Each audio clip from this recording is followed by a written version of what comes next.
Game 5 of the World Chess Championship just ended. Let's see what happened. So Nepo is white again, and there's no surprise here. We've seen this opening now for the third time, and we get the exact same position.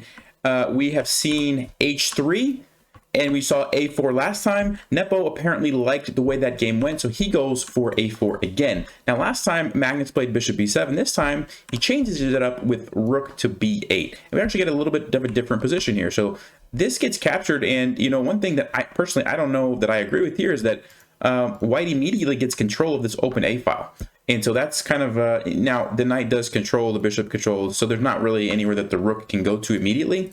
But just giving up that a file kind of feels a little bit weird. But okay, surely Magnus had some reason for this. So h3, d6, c3, and now b4. Interesting. You can kind of see maybe his idea behind this. He wants to trade this pawn off, and he's going to have the open b file. So that kind of makes sense why he would maybe go for this rook b8 line. So we have d3. He does trade it off, and now you can see both players have a pretty active rook early on in the game. So d5, Magnus is just opening up the center, and Jan just simply brings the knight in to defend. Okay, so we have captures, captures, and we get this position. Knight d7, this is a pretty common maneuver. We've seen this previously in the games where the knight comes back and potentially goes over to the king side, and Jan has done the same thing here. Very common stuff in these Ruy Lopez type of positions, relocating the knight over to the king side.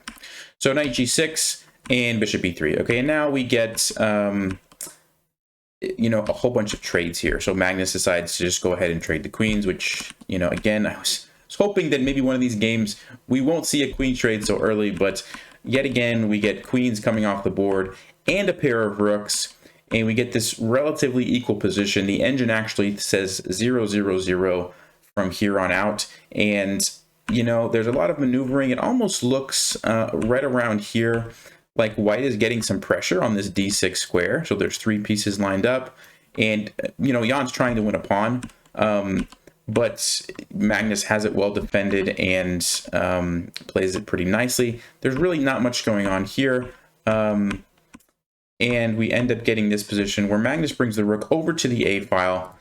He's trying to infiltrate somewhere down here, but it's really hard to do anything because Jan can just block with the rook like he does, and we get draw by repetition. So 5 games, 5 draws. We've seen the same opening 3 times now. Very similar positions. We've had a couple of slight modifications, but it seems like everybody seems to be quite happy with draws. Nobody is really pushing for that win.